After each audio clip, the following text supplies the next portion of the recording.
Your competitor just made their move. While you hesitated, they seized the opening. Sun Tzu wrote about war 2,500 years ago. But what if his battlefield was your boardroom, your negotiations, your relationships, your career? What ancient strategy defeats modern manipulation? Most people fight visible battles and lose invisible wars. They mistake activity for strategy, aggression for power. Why do the loudest players rarely win? There's a reason Navy SEALs study ancient Chinese warfare. Fortune 500 CEOs keep the art of war on their desks. What do they know that you're about to learn? This isn't history. It's your next 60 days. Master deception or become its victim. Choose positioning or accept defeat. Control timing or let others control you. Picture this moment. You're sitting across from someone who wants something from you. Maybe it's a salary negotiation. Maybe it's a business deal. Maybe it's a relationship conversation where everything hangs in the balance. They're talking. You're listening. But here's what most people miss in that moment. The battle isn't happening in the words being spoken. It's happening in the calculation behind those words. It's happening in who controls the frame of the conversation. It's happening in who needs the outcome more desperately. Sun Tzu understood something that separates winners from everyone else. The war is won before the first move is made, not during the fight, not in the heat of the moment, before anyone even realizes there's a conflict happening.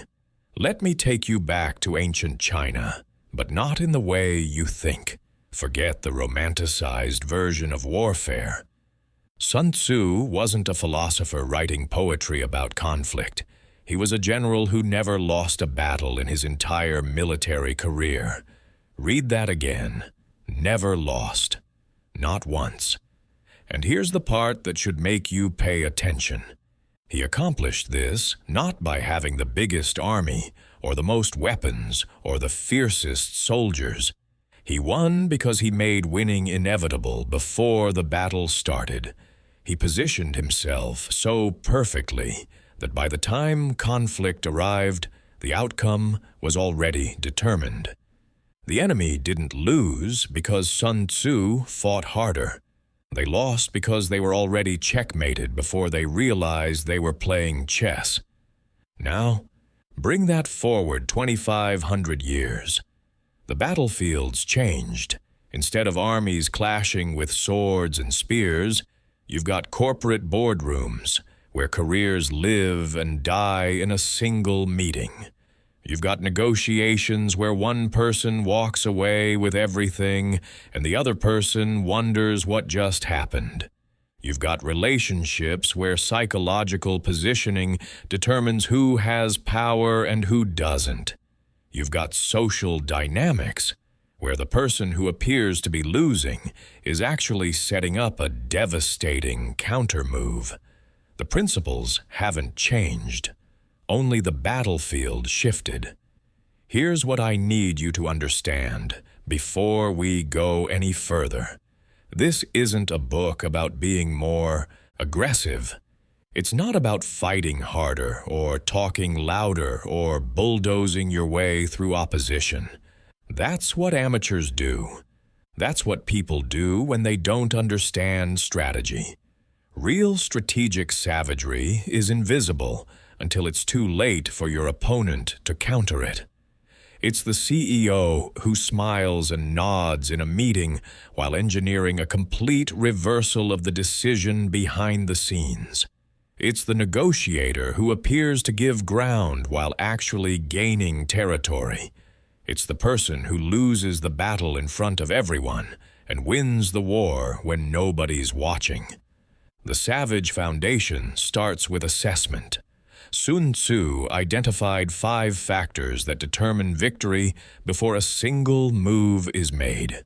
He called them the 5 fundamental factors, and if you can calculate these correctly, you eliminate 80% of bad decisions before you make them. The first factor is what he called moral law, but we're going to translate that into modern terms. It's alignment. It's the answer to this question. Who actually wants this outcome more than you do? In any conflict, the person who has more allies, more people invested in their success, more stakeholders who benefit from their victory, that person has the advantage. This isn't about being liked. This is about engineering a situation where your success serves other people's interests. Let me show you what this looks like in real life. There's a product manager at a tech company who wanted to get her feature prioritized in the next development sprint. The traditional approach would be walking into the planning meeting and arguing why her feature matters. That's what amateurs do. They fight the visible battle. She did something different. 2 weeks before the planning meeting, she had coffee with the head of customer success and asked what problems were creating the most support tickets. Turned out it aligned perfectly with what her feature would solve. She had lunch with the sales VP and discovered that prospects were asking for exactly what she wanted to build. By the time the planning meeting happened, she didn't argue for her feature. The head of customer success brought it up. The sales VP brought it up. She just nodded and said it seemed like a lot of people were seeing the same need. Her feature got prioritized without her having to fight for it at all. That's moral law. That's alignment. She engineered a situation where her victory served everyone else's interests. The second factor is heaven. Sun Tzu meant weather, seasons, timing. For us, it means understanding the rhythms of your battlefield. When is your opponent vulnerable? When are they at peak strength? When do they expect moves, and when are they caught off guard? Most people make their moves based on when they're ready. Strategic savages make their moves based on when their opponent isn't ready. There's a concept in military strategy called the OODA loop. Observe, orient, decide, act. The person who completes this loop faster than their opponent wins. But here's the deeper principle. If you can act when your opponent is still observing, you've already won. They're not even oriented to what's happening yet. You're 3 steps ahead in the cycle. Think about the last time you tried to have a difficult conversation with someone. Maybe you wanted to ask for a raise. Maybe you needed to set a boundary in a relationship. When did you have that conversation? Most people wait until they're emotionally ready. That's the wrong trigger. The right trigger is when the other person is most receptive. Your boss just closed a major deal and is in a celebratory mood. That's heaven. That's timing. Your partner just got good news and is feeling generous and connected. That's your window. The content of what you say matters less than when you say it. A mediocre pitch at perfect timing beats a perfect pitch at mediocre timing every single time. The third factor is earth. For Sun Tzu, this meant terrain, mountains, valleys, rivers, distances. For you, it means the context of your battlefield. Where is this conflict happening? Is it in a public setting where reputation matters? Is it in a private conversation where raw honesty is possible? Is it over email where everything is documented? Is it in person where body language and tone carry weight? Strategic savages don't just think about what they're going to do. They think about where they're going to do it. They choose the terrain that favors their strengths and exposes opponent weaknesses. There's a lawyer who does this brilliantly. When he's negotiating a settlement and he has a strong case, he insists on meeting in person, face to face. He wants to see the other side squirm. He wants his confidence to fill the room. He wants the other attorney to feel the weight of potential courtroom humiliation. But when his case is weaker, when he's bluffing a bit, he moves everything to email. Cold text on a screen. No emotional tells. No wavering voice. Just confident assertions in writing where his poker face is perfect. Same lawyer, same skills, different terrain selection based on the strength of his position. That's Earth. That's terrain mastery. The fourth factor is the commander. This is you, your credibility, your track record, your perceived competence. Sun Tzu listed 5 qualities: wisdom, sincerity, benevolence, courage, and strictness. Translate that into modern language. Do people believe you know what you're talking about? Do they trust that you'll do what you say? Do they perceive you as someone who considers their interests? Are you willing to make difficult decisions? Do you have standards and boundaries? These aren't nice-to-have qualities. These are the foundation of your ability to lead, influence, and win. Every interaction either builds or erodes these perceptions. Most people don't think strategically about their reputation. They think it's about being nice or being competent.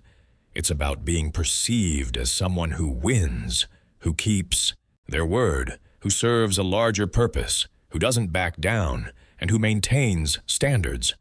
The fifth factor is doctrine, methods, and discipline.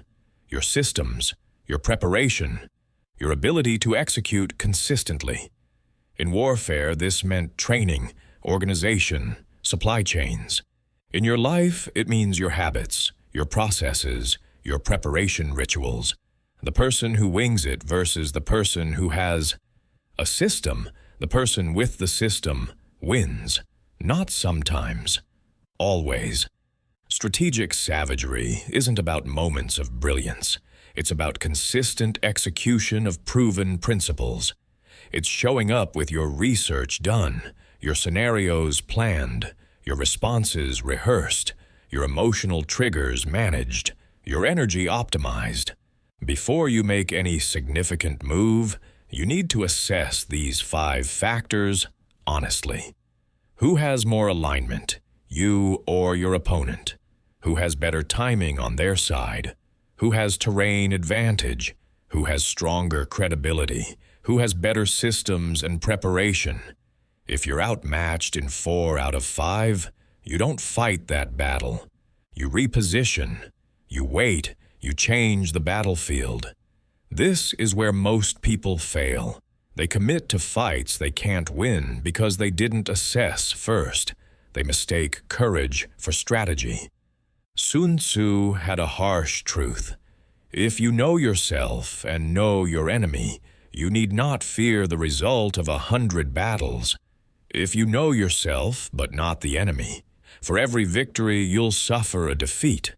If you know neither yourself nor the enemy, you'll lose every single battle. Assessment isn't optional, it's everything. Let me give you a practice scenario to sharpen this. Imagine you want a promotion at work. Before you march into your boss's office and make your case, run the 5 factors. Alignment. Who else benefits from your promotion? If it's just you, you're weak. If your promotion solves a problem for your boss, if it makes their life easier, if it helps them hit their goals, now you have alignment. Find it or create it before you ask. Heaven. When is the timing right? After you just delivered a major win? During budget planning season when allocations are being decided? Not during a company crisis when everyone's in survival mode. Choose your moment. Earth.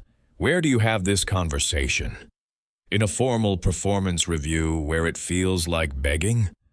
Or in a strategic planning meeting where you're proposing solutions and your promotion is the mechanism? Choose terrain that frames you as essential, not needy. Commander. What's your track record? Have you consistently delivered? Do you have credibility? If not, build it before you ask. Doctrine. Do you have a prepared case? Data on your impact, clarity on what you do with the promotion, or are you winging it and hoping passion carries the day? Systems beat hope. Most people skip assessment and go straight to action. They wonder why they keep losing battles. You're not going to do that anymore. You're going to calculate before you move. You're going to position before you strike. You're going to win before you fight. Now let's talk about resources. Sun Tzu had a principle that sounds brutal, but it's pure strategic truth. Warfare is expensive. Victory must be swift, or the state will be exhausted. Translate that to your life. Every conflict you're engaged in costs you something: energy, time, attention, money, emotional bandwidth, political capital. The longer the conflict drags on, the more it costs. Strategic savages understand this viscerally. They win quickly, or they don't fight at all. There is no glory in prolonged struggle. There's only depletion. Think about the conflicts you're currently engaged in. How many of them have been going on for months, years? That argument with your sibling that resurfaces every holiday. That tension with your coworker that never quite resolves. That on-again, off-again relationship drama. Each one is bleeding you dry. Not dramatically, slowly. A constant drain on your resources that you've normalized. Sun Tzu would look at your life and ask a simple question. Why are you still fighting battles you're not winning decisively? Either commit fully and end it, or withdraw completely and preserve your strength. The middle ground is death by 1,000 cuts. Here's what this looks like practically. You have a client who's difficult. Every interaction is a negotiation. They question every invoice. They push for discounts. They demand extra work outside the scope. The amateur fights every battle. They respond to every email with justifications. They get on calls to defend their pricing. They do the extra work while resenting it. They're locked in a prolonged war of attrition, and they're losing even when they win because the cost of victory exceeds the value. The strategic savage makes a different calculation. They assess whether this client relationship can be won decisively. Can you train them to respect boundaries? Can you restructure the relationship so it's profitable? If yes, you commit fully. You have one definitive conversation where you reset expectations, establish boundaries, and make it clear what happens if those boundaries aren't respected. You do it once, decisively. If this client is fundamentally misaligned with how you operate, you fire them. You politely transition them to someone else. You free up the energy and attention they were consuming. You redeploy those resources to better opportunities. This principle applies everywhere. That friendship that's become toxic, but you keep trying to salvage it. Either have the real conversation that might save it, or let it go. Don't keep pouring energy into something that's never going to give you a return.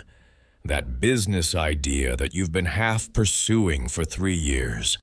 Either commit fully and actually launch it, or kill it and stop letting it haunt your mental space. That habit you keep trying to change with willpower alone. Either design a system that makes the change inevitable, or accept you're not going to change it and stop wasting energy on guilt. Win quickly, or don't fight at all. Sun Tzu talked about living off the enemy's provisions. In ancient warfare, this meant capturing enemy supplies instead of transporting your own. The strategic principle translates directly to modern life. Use your opponent's resources to win. Let me show you what this means. There's an entrepreneur who wanted to launch a product but didn't have money for marketing. The traditional approach would be saving up for an advertising budget or trying to bootstrap it through organic social media growth. That's slow. That's expensive in time and energy. She did something different. She identified influencers in her space who had the audience she wanted. But instead of paying them for promotion, she studied what they needed. Turned out they were constantly creating content and needed fresh angles. She created a controversy, a bold contrarian take on a hot topic in her industry. She knew it would trigger responses. The influencers covered it. They argued with it. They made content responding to it. Their audiences discovered her through the controversy. She got massive exposure without spending $1 on marketing. She used their platforms, their audiences, their need for content. That's living off enemy provisions. This works in corporate environments too. You want to launch an initiative, but don't have budget or headcount. The amateur tries to get budget allocated, which takes months and often fails.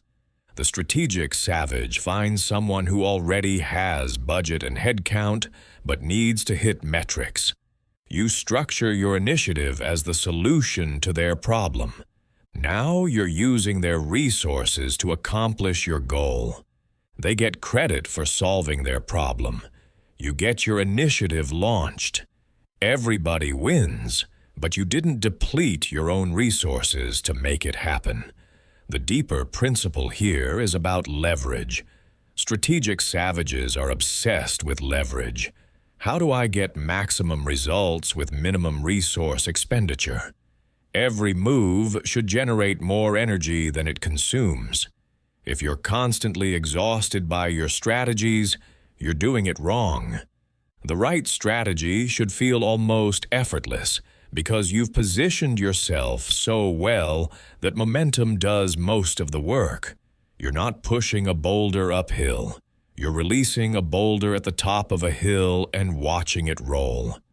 How much energy are you spending on activities that generate minimal return? This is a question worth sitting with for a moment. Most people are busy but not effective. They confuse motion with progress. They're fighting battles everywhere, winning nowhere. The strategic savage is selective, ruthlessly selective. They fight few battles, but win decisively. They preserve energy for opportunities that matter. They say no to 90% of requests because they understand that every yes is a deployment of limited resources. There's a concept in military strategy called economy of force. You use minimum force on secondary objectives to maximize force on primary objectives. Most people spread themselves evenly across everything. They give equal energy to things that matter and things that don't. They try to be good at everything and end up being great at nothing. The strategic savage identifies the 1 or 2 battles that actually matter and deploys overwhelming force there. Everything else gets minimum viable effort, not zero effort, because you can't neglect secondary fronts completely, but just enough to keep them stable while you dominate the primary front. In practical terms, this might mean you identify that your career advancement depends primarily on your relationship with one key decision-maker and your track record on high-visibility projects. Everything else, the committee meetings, the internal politics, the busy work, gets minimum viable engagement. You're pleasant, you participate, but you're not pouring energy there. You're hoarding your best energy, your peak cognitive hours, your creative thinking for the things that actually move the needle. This feels uncomfortable at first because we're conditioned to try to please everyone. Strategic savagery requires disappointing people strategically so you can deliver for the people who matter. Now we get to the principle that separates true strategic savages from everyone else: winning without fighting. Sun Tzu said the supreme art of war is to subdue the enemy without fighting. To win without battle is the highest form of victory. Most people think strategy means being better at fighting. Wrong. Strategy means making fighting unnecessary. It means positioning yourself so perfectly that your opponent surrenders before conflict begins. It means shaping perception so that your victory appears inevitable and resistance appears futile. Let me paint you a picture of what this looks like. There are two managers competing for the same executive role. The first manager does what most people do. She works hard. She delivers results. She builds a case for why she deserves the promotion. She's prepared to fight for it in the evaluation process. The second manager does something different. 6 months before the role opens up, she starts positioning. She finds out what the CEO cares about most. Turns out it's expanding into a new market segment. She volunteers to lead a small pilot project in that segment. It's outside her current role. It's extra work. But she delivers a small win. She presents the results to the CEO and the board. She writes a thought piece about the opportunity and publishes it on LinkedIn where the board members see it. She becomes the face of this strategic initiative. By the time the executive role is announced, she's already perceived as the obvious choice. The first manager had to fight for it. The second manager won before the competition started. Nobody else even applied because the outcome seemed predetermined. This is attack by stratagem. You don't win by being better in direct competition. You win by making direct competition irrelevant. You change the criteria for success. You reshape what victory looks like. You make yourself the only viable option. There's a company that wanted to win a major contract. They were one of 5 firms bidding. The traditional approach would be submitting the best proposal and hoping to win. They did something different. They studied the client's problem deeply and realized that the RFP was asking for the wrong solution. So, they didn't respond to the RFP. Instead, they requested a meeting with the client and presented their analysis of why the RFP approach wouldn't solve the underlying problem. They explained what the client actually needed. The client was impressed. They rewrote the RFP based on this company's recommendations. By the time the new RFP went out, it was basically written to their specifications. They won without competing because they changed the game. This principle shows up in relationships too. There's a person who wanted to become indispensable to someone they were dating. The obvious approach would be trying to be perfect, always available, constantly impressive. That creates pressure and eventual failure. Instead, they identified what this person struggled with and genuinely needed help with. Turned out the person was overwhelmed managing an elderly parent's medical care. So they just showed up. They offered to help research doctors. They organized medical records. They drove to appointments when needed. They didn't ask for anything in return. They just became the person who made life easier. 6 months later, when they had a difficult conversation about commitment, there was no fight. The other person couldn't imagine life without them. They'd won by becoming essential, not by demanding commitment. The strategic principle is this: don't argue for your value. Demonstrate it so clearly that arguing becomes unnecessary. Don't fight for position. Make yourself so aligned with what people need that giving you position serves their interests. Don't compete on the obvious battlefield. Create a new battlefield where you're the only player. Sun Tzu talked about attacking the enemy's strategy, not their army. He meant undermine the plan, don't fight the execution. In modern terms, this means you don't beat your competitor's product feature by feature. You change what customers value. You don't win an argument by having better facts. You reframe what the argument is about. You don't defeat an opponent by being stronger. You make strength irrelevant by changing the criteria for victory. Here's a real scenario that shows this in action. There's a sales team competing for a major enterprise deal. 3 companies are in the final round. Company A has the best product. Company B has the lowest price. Company C, the strategic savage, does something different. They realize the client's real problem isn't product features or price. It's internal politics. The person leading the vendor selection is trying to make VP and needs a win that makes them look strategic. Company C repositions the entire conversation. They stop talking about product and start talking about how this purchase positions the client as an industry innovator.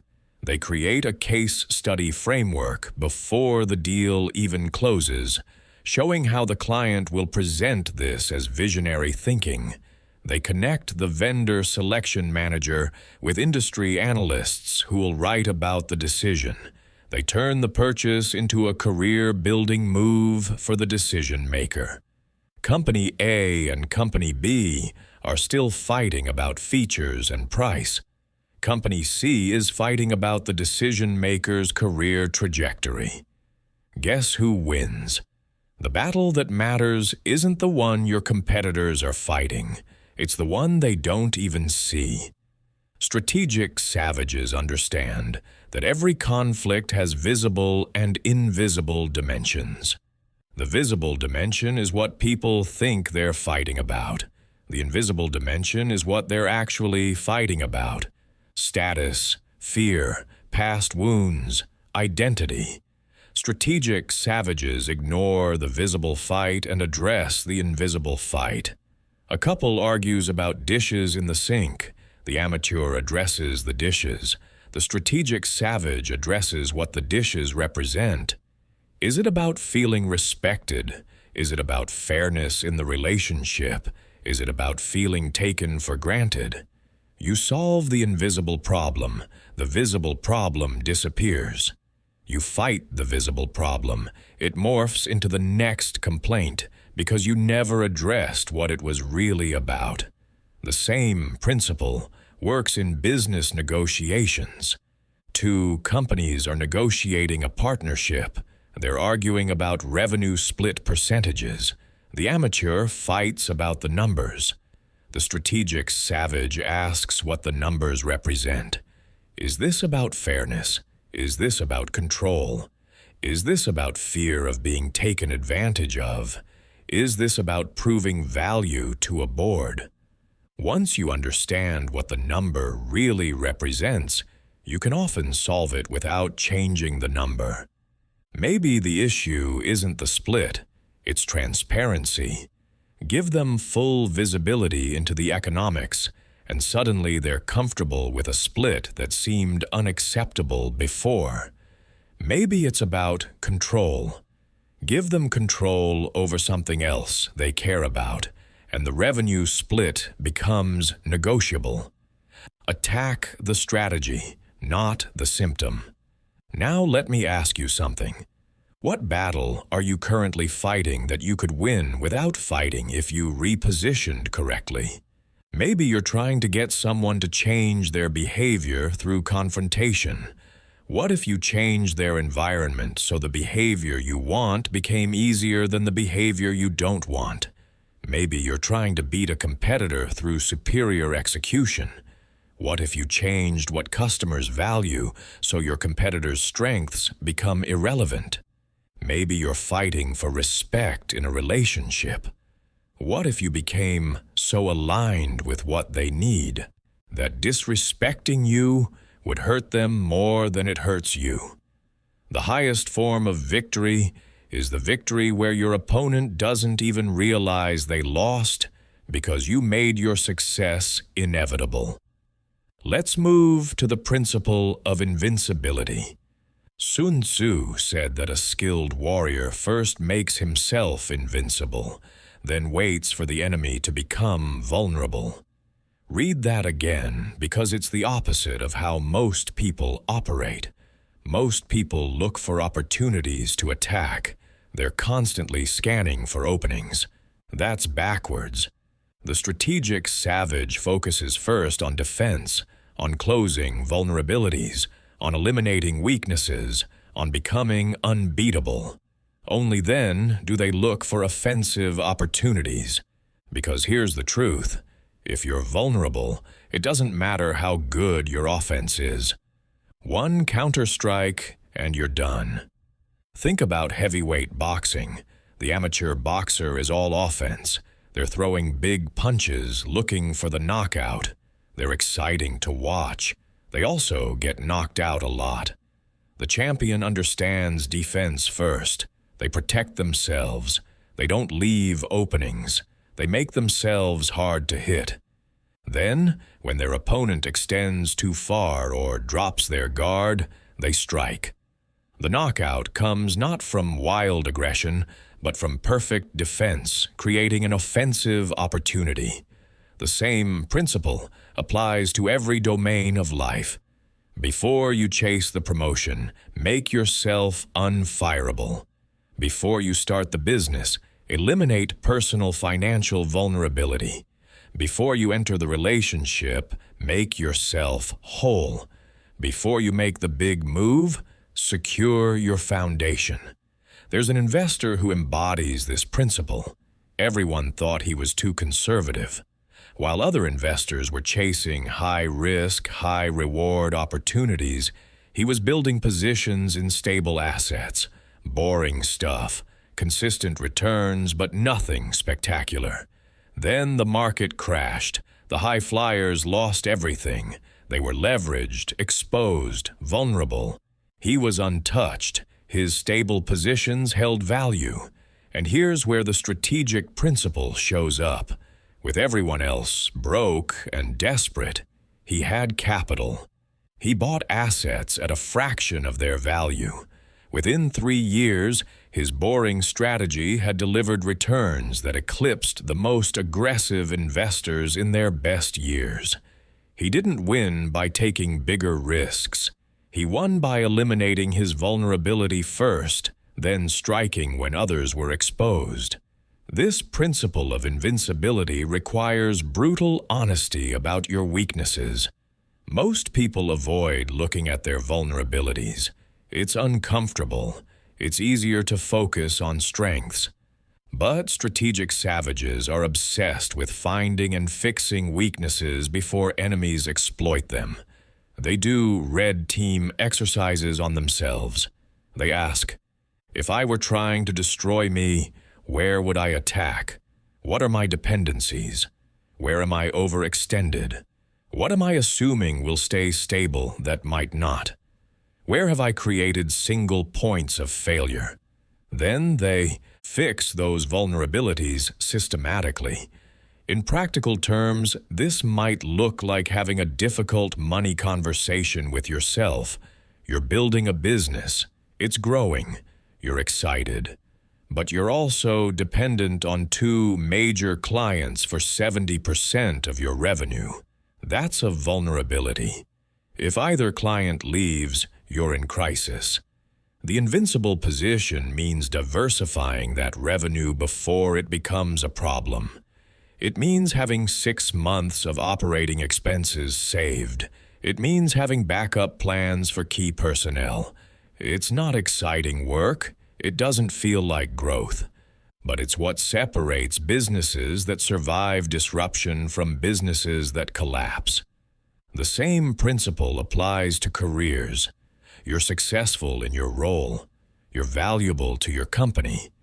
But ask yourself, if the company restructured tomorrow, how easy would it be to replace you?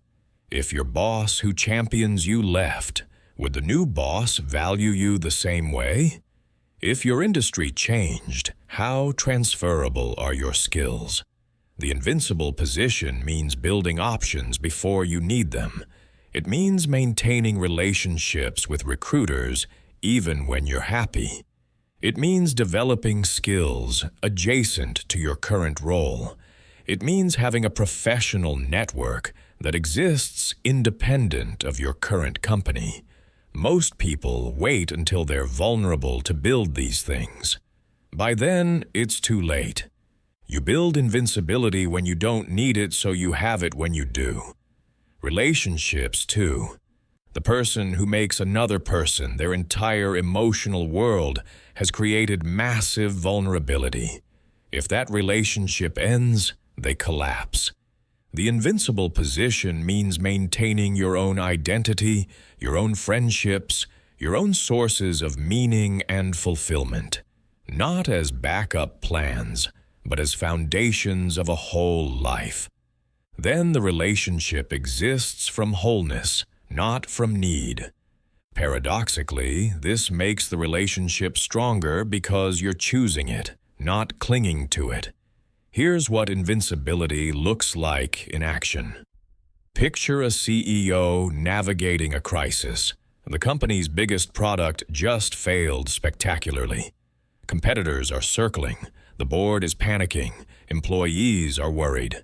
The amateur CEO goes into defensive mode, trying to explain, justify, save face. The strategic, savage CEO had prepared for this moment before it arrived. They had cash reserves specifically for crisis situations. They had a pre-existing relationship with their PR team and a crisis communication plan ready to deploy. They had already identified potential acquisition targets in case the company needed to pivot. They had maintained strong board relationships, so they had credibility to weather a storm. When the crisis hit, they weren't scrambling. They executed a plan. They appeared calm and competent because they were invincible before the attack came. The crisis that would have destroyed an unprepared company became a demonstration of their leadership. Sun Tzu made a distinction between defense and invincibility. Defense is passive. You're protecting what you have. Invincibility is active. You've eliminated attack surfaces. You've created multiple redundancies. You've positioned yourself so that even if one area fails, you're still strong. It's the difference between a castle with thick walls and a military force that's mobile, adaptable, and impossible to pin down. Both can defend, but only one is truly invincible. The practice here is simple but uncomfortable. List your current vulnerabilities: financial, professional, personal, relational, health. Be honest. Where are you one bad break away from crisis? Where are you dependent on something you can't control? Where have you been lucky rather than strategic? Then systematically address the top 3. Not all at once, one by one. Make yourself harder to hurt. Close the gaps. Build the reserves. Create the redundancies. Become invincible before you need to be. Only after you're invincible do you look for offensive opportunities. Because when you're secure, you can be patient. You can wait for the perfect moment. You don't have to take desperate risks. You can pass on mediocre opportunities because you know better ones will come. Invincibility creates options. Vulnerability creates desperation. Strategic savages refuse to operate from desperation. Now we move into energy and momentum. This is where strategic thinking becomes almost mystical in its power. Sun Tzu talked about creating unstoppable force through perfect timing. He compared it to releasing a crossbow bolt. All the tension builds silently, invisibly. Then the release is instantaneous, powerful, devastating. Strategic momentum works the same way. You're not constantly exerting force. You're building potential energy. then releasing it at the exact right moment for maximum impact. Most people operate in constant motion. They're always busy, always pushing, always trying to make things happen. It's exhausting and inefficient. Strategic savages operate in cycles: preparation, positioning, then explosive execution, silent buildup, then overwhelming release. Think about how predators hunt. A lion doesn't chase prey all day. It observes, it positions. It waits for exactly the right moment when the prey is vulnerable and isolated. Then it explodes into action. The actual hunt lasts seconds. The preparation took hours. The ratio of preparation to execution is extreme, but it's what makes the kill inevitable. Let me show you this principle in business.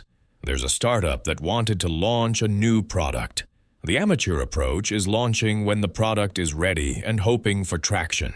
They push, they market, they hustle, trying to create momentum through constant effort. This startup did something different. Before they launched, they built anticipation. They created a wait list. They seeded the idea in online communities. They gave early access to influencers who created content about it. They orchestrated a coordinated release where 20 different channels talked about it simultaneously. When they finally launched, it looked like overnight success. The waitlist was tens of thousands of people.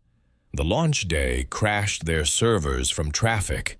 Media covered it as the hot new thing. They created more momentum in one day than most startups create in a year. How? By building potential energy invisibly, then releasing it all at once. This is the opposite of trickle marketing. Trickle marketing is constant small efforts hoping to build gradually. Momentum strategy is patient buildup followed by overwhelming force. Which do you think is more effective? The strategic savage understands that perception of momentum creates actual momentum. When people see something taking off, they want to be part of it. FOMO is real. Social proof is powerful. But you can't create that perception through steady effort. You create it through explosive moments that feel like events, not processes. The same principle works in career advancement. There's an employee who wanted to move into leadership. The obvious path is steady competence, gradually taking on more responsibility, slowly building a case over years. That works, but it's slow and uncertain. Another employee did something different. They identified a major company initiative that was struggling. They volunteered to help, took on a highly visible challenge, assembled a small team, and delivered a big win in 3 months. Then they immediately followed it with another visible project. Within 6 months, they'd created a perception of being a rising star who delivers on important things. Leadership track materialized not from years of steady work, but from concentrated bursts of high impact, high visibility execution. They created momentum, and momentum created opportunity. Sun Tzu talked about direct and indirect force. Direct force is what people expect. It's head-on engagement. Indirect force is unexpected. It comes from angles people aren't watching. The most powerful momentum combines both. You engage directly to hold attention, then you strike indirectly to win. Picture a negotiation. The direct force is the discussion of terms, the back and forth over details. Everyone's focused there. The indirect force is the relationship you built with a key stakeholder before the negotiation started. While everyone's arguing about terms, that stakeholder is advocating for you behind the scenes. The negotiation resolves in your favor not because you won the direct argument, but because you applied indirect force they never saw coming. This creates what Sun Tzu called shi, which translates roughly to strategic advantage or positional potential energy. It's being positioned so perfectly that your success becomes almost gravitational. Water flows downhill, not because it tries hard, but because gravity makes it inevitable. Strategic savages create situations where their success is like water flowing downhill. The circumstances make it natural, almost automatic. You're not fighting resistance. You've positioned yourself so you're flowing with forces larger than yourself. How do you create shy in practical terms? You align yourself with existing momentum. You don't create movements. You join movements that are already building and position yourself at the front. You don't convince people to value something new. You become exceptional at something they already value. You don't fight cultural trends. You ride them. There's a creator who wanted to build an audience. Instead of trying to invent a new content category, they looked at what was already growing. Turns out there was massive interest in AI tools, but most content was either too technical or too superficial. They found the gap and filled it with practical, intermediate-level tutorials. They weren't creating demand. They were serving demand that already existed. Within 6 months, they had a 6-figure audience. They had shy. They were positioned in a flow that was already moving. The practice of creating momentum is this: don't distribute your efforts evenly. Concentrate them. Choose 1 or 2 areas where you can create undeniable wins, then strike with overwhelming force. Make it so obvious that you're succeeding that people can't ignore it. Create the perception of inevitability. Then, and this is critical, ride that momentum immediately into the next opportunity. Don't rest. Don't celebrate too long. Momentum compounds, but only if you feed it. A single win creates attention. A series of wins creates a reputation as someone who wins. That reputation creates opportunities you never have to ask for.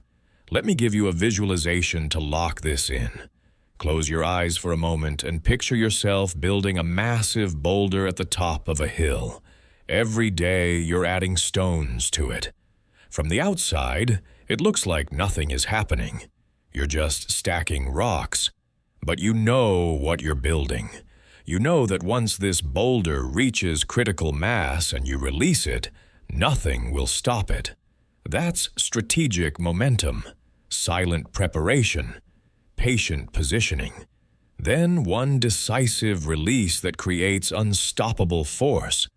Most people are rolling small pebbles constantly, wondering why they're not making impact. You're building the boulder. And when you release it, everyone will think you're an overnight success. Only you'll know it was months or years of invisible preparation for one explosive moment. Now we shift to misdirection and the art of controlling where battles happen. Sun Tzu said that all warfare is based on deception. When you're strong, appear weak. When you're weak, appear strong. When you're near, appear far. When you're far, appear near. This isn't about lying. It's about controlling perception to control behavior. It's about making your opponent fight the battle you want them to fight, not the battle they want to fight. Strategic savages are masters of misdirection. They make opponents waste energy on false targets while the real attack comes from an unexpected angle. Let me show you what this looks like. There's a company competing for market share against a dominant player. The dominant player expects competition on product features. They're ready for that fight. They have more resources, better engineering, established brand. Fighting them on product is suicide. So the competitor doesn't fight on product. They fight on values. They position themselves as the ethical alternative. They highlight every questionable practice of the dominant player. They don't say their product is better. They say their company represents a better future. The dominant player is prepared to defend their product. They're not prepared to defend their corporate practices. The battle shifts to terrain, where resources matter less than narrative. David versus Goliath is a powerful story, but only if you can make Goliath play on your battlefield. This principle shows up in everyday conflicts, too.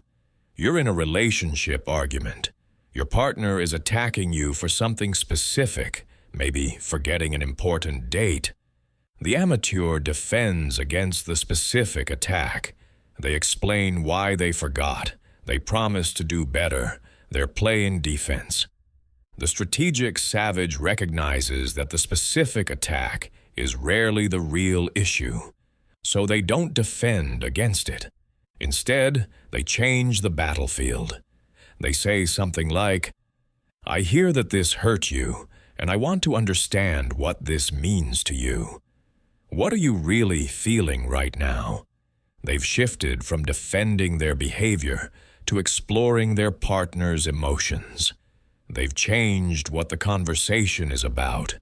Often, the partner realizes they're not really mad about the forgotten date. They're feeling unimportant or disconnected. Now you're having a real conversation that can actually solve something instead of defending against an attack that was never the real point. Sun Tzu talked about being formless like water. Water has no constant shape. It adapts to whatever container holds it. Strategic savages are like this. They don't have one approach that they apply to everything. They adapt to the situation.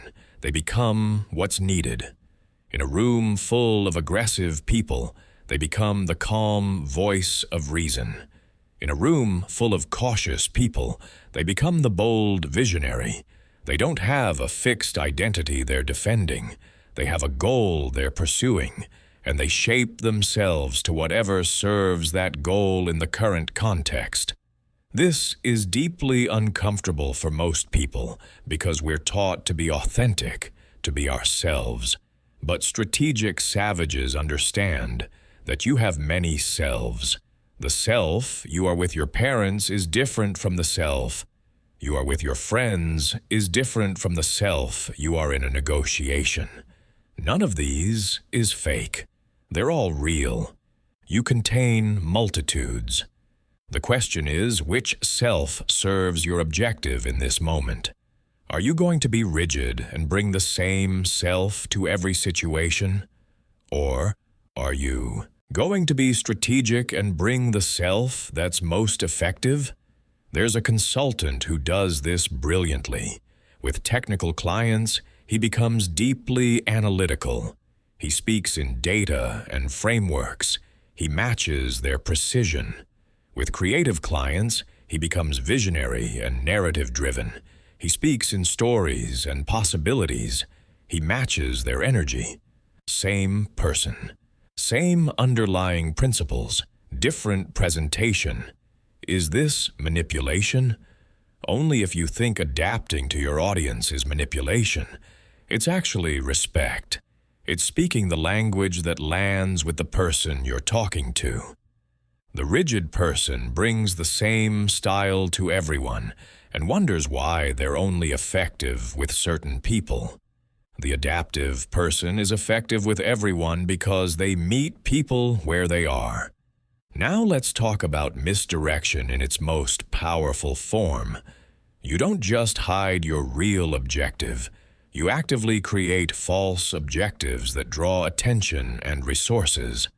Military strategists call these feints. You make a move that looks important, that demands response, but it's not your real move. It's bait. While your opponent commits resources to defending against the feint, you strike where they're now, undefended. This happens in sports all the time. The quarterback looks left. The defense shifts left. He throws right. The look left was the feint. The throw right was the real attack. It worked because the defense had to respond to what they saw. In business, this might look like a company announcing a major initiative in one area while quietly building something completely different.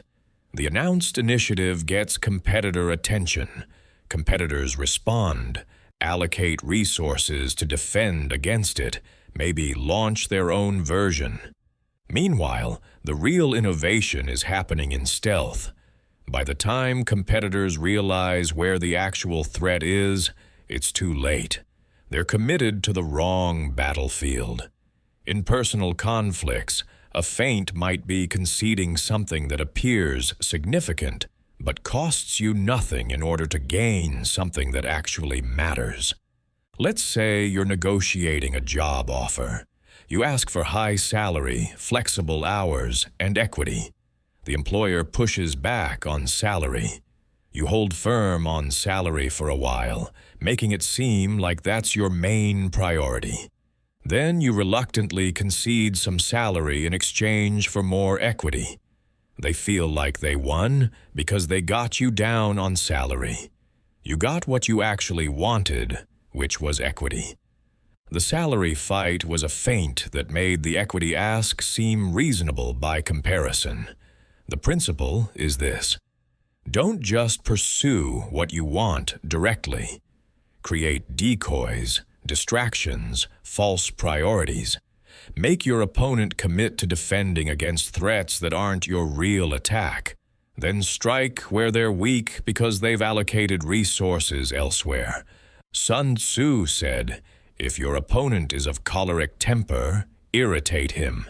If he's arrogant, encourage his egotism." The principle is finding your opponent's weakness and exploiting it not through direct attack, but through manipulation that makes them defeat themselves. You make the arrogant opponent overextend because they're so confident. You make the angry opponent make mistakes because they're emotional. You don't beat them. You create conditions where they beat themselves. This requires deep understanding of your opponent's psychology. What do they value? What do they fear? What triggers them? What do they predictably do in certain situations? Strategic savages study their opponents like scientists study subjects. They're looking for patterns, buttons, triggers, not to be cruel, but to be effective. Once you understand what makes someone tick, you can predict their moves. Once you can predict their moves, you can position yourself to benefit from those moves. Here's a practice scenario. You have a colleague who always tries to take credit for collaborative work. The amateur response is calling them out, fighting for recognition. That's exhausting and makes you look petty. The strategic response is understanding why they do this. Usually it's insecurity. They're afraid they won't be seen as valuable. So you don't fight them. You give them credit publicly, but you also make sure to document your contributions in ways that matter. You send update emails to leadership that happen to detail your specific work. You present in meetings where your expertise is obvious. You build relationships with decision makers so they know what you do. Your colleague can take credit all they want. The people who matter know the truth. And because you're not fighting your colleague, they don't see you as a threat. Meanwhile, you're building real credibility while they're building a reputation as someone who needs to claim credit for everything. Long game, they lose. Short game, they think they're winning. That's strategic misdirection. Let me ask you something. What's the battle everyone expects you to fight? What would happen if you didn't fight that battle at all? What if you fought a completely different battle on completely different terrain? Where is everyone's attention focused? What could you accomplish while they're looking the wrong direction? Strategic savagery isn't about being better at the expected fight. It's about making the expected fight irrelevant. Now let's talk about the indirect approach and maneuvering for advantage. Sun Tzu said that an army may march a great distance without distress if it marches through country where the enemy is not. It may capture a stronghold without assaulting it. Strategic savages take indirect routes to objectives. They don't attack fortified positions head-on. They find the path of least resistance that still gets them where they want to go. This requires creativity and patience. The direct path is obvious. Everyone sees it. Everyone's defending it. The indirect path requires vision to see it and discipline to take it even when it looks longer. There's an entrepreneur who wanted to get meetings with Fortune 500 CEOs. The direct path is cold outreach, which has a near zero success rate because CEOs are bombarded with requests. The indirect path required research. He discovered that many CEOs were passionate about specific causes or charities. So he got involved with those causes, not superficially, deeply. He volunteered, he contributed, he became a familiar face in those communities. Within a year, he'd had coffee with 4 Fortune 500 CEOs, not because he asked for meetings about his business, because he was a fellow volunteer they'd gotten to know and respect. The business conversations happened naturally once the relationship existed. The direct path was blocked. The indirect path was wide open. This principle applies to learning and skill development too. Let's say you want to become a better public speaker. The direct approach is taking public speaking classes and practicing speeches. That works, but it's slow and it's narrow. The indirect approach is becoming a better storyteller, developing deeper expertise in your subject matter, learning how to read and respond to audience energy, studying comedic timing from stand-up comedians, practicing improvisation to handle unexpected moments. These seem tangential, but they make you a more compelling speaker than any amount of direct practice. The indirect approach often yields better results than the direct approach because you're developing capabilities that create excellence rather than just practicing the surface skill. Sun Tzu talked about making your way by unexpected routes and attacking undefended places. In modern competition, this means finding market niches your competitors ignore. It means serving customer needs that are unmet. It means developing skills that are valuable but uncommon. The direct path is crowded because it's obvious. The indirect path is empty because most people can't see it or won't take it because it doesn't look like progress. Strategic savages take paths that look inefficient to amateurs but are actually brilliant positioning. There's a concept called second-order thinking. First-order thinking is what happens immediately. Second-order thinking is what happens as a result of what happens immediately. Most people operate on first-order thinking. They see the direct path and take it. Strategic savages operate on second-order and third-order thinking. They ask, if I do this thing, what happens next? And then what happens after that? And 3 moves later, where am I? This is chess thinking. You don't just make the next move. You make the move that sets up the move you want to make 3 turns from now. Let me show you this in action. Picture a mid-level manager who wants to become an executive. First-order thinking says, work hard, deliver results, ask for promotion. That's what everyone does. Second-order thinking says, what do executives do that's different from managers? They think strategically about the whole business, not just their function. So this manager starts writing strategic memos about company-wide opportunities and challenges. Nobody asked for these memos. She's not getting paid for them, but she sends them to leadership. Third-order thinking says, Executives need to be known outside the company. So she starts speaking at industry conferences, writing articles, building a reputation. 2 years later, she hasn't gotten promoted internally. Instead, she gets recruited to an executive role at another company based on the reputation she built. First-order thinking. People are still working hard and asking for promotions. She's an executive. The indirect path was faster and more effective than the direct path.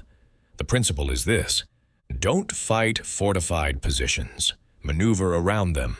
Don't compete where everyone's competing. Find undefended territory and claim it. Don't do what everyone expects. Do what nobody expects, but that positions you perfectly. This requires seeing possibilities others don't see. It requires trusting your strategic thinking, even when the path doesn't look like progress to other people. Here's a practice. Think about a goal you're pursuing right now. What's the direct path everyone would take? Now force yourself to generate 5 indirect paths. They might seem crazy at first.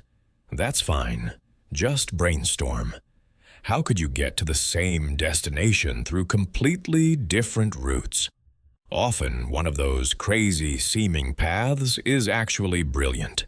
The direct path is trading time for money.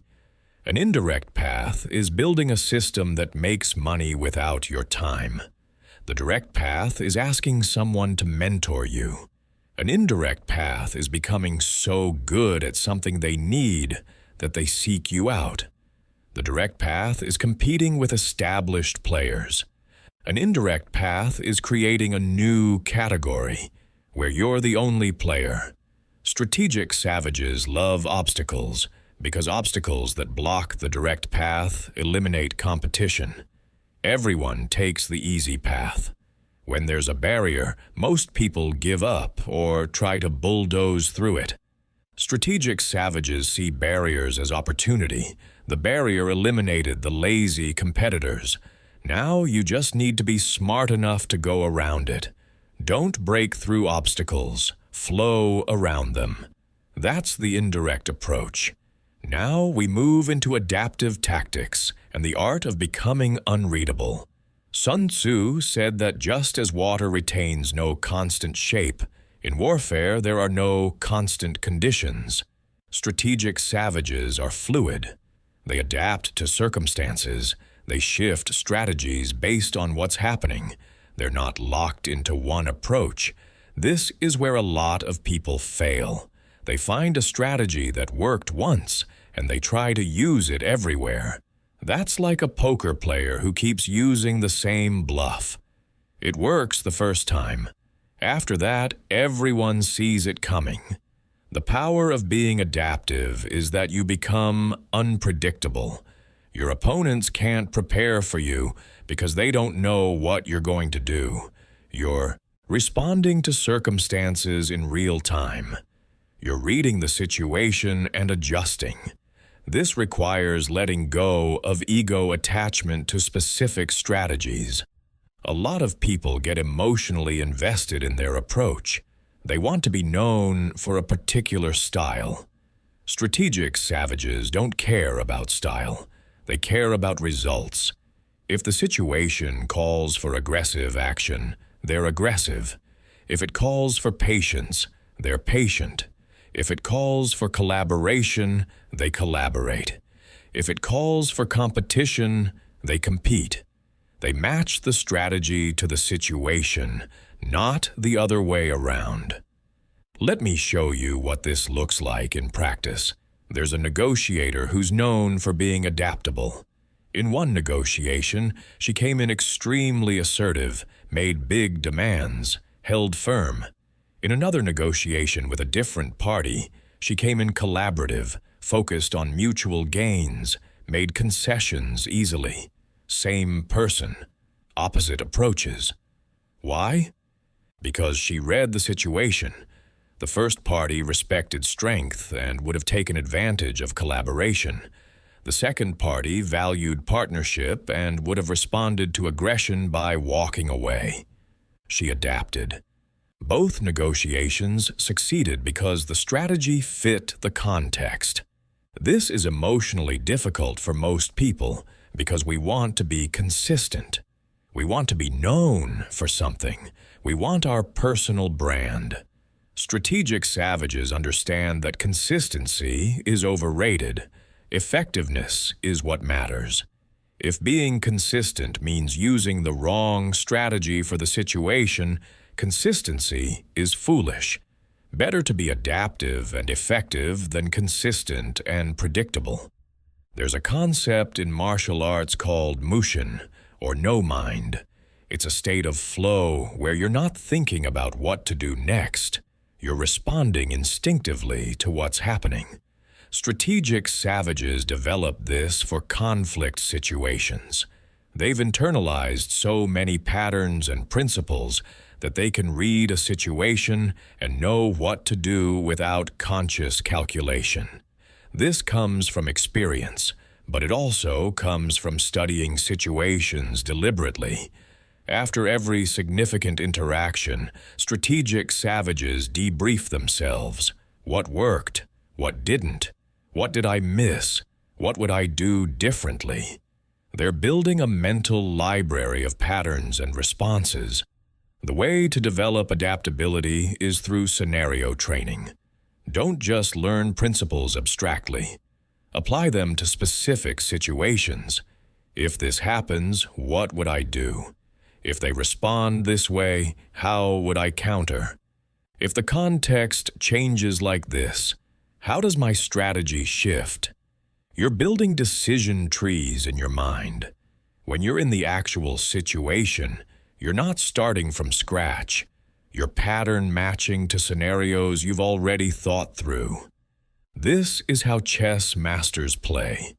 They're not calculating every possible move from scratch.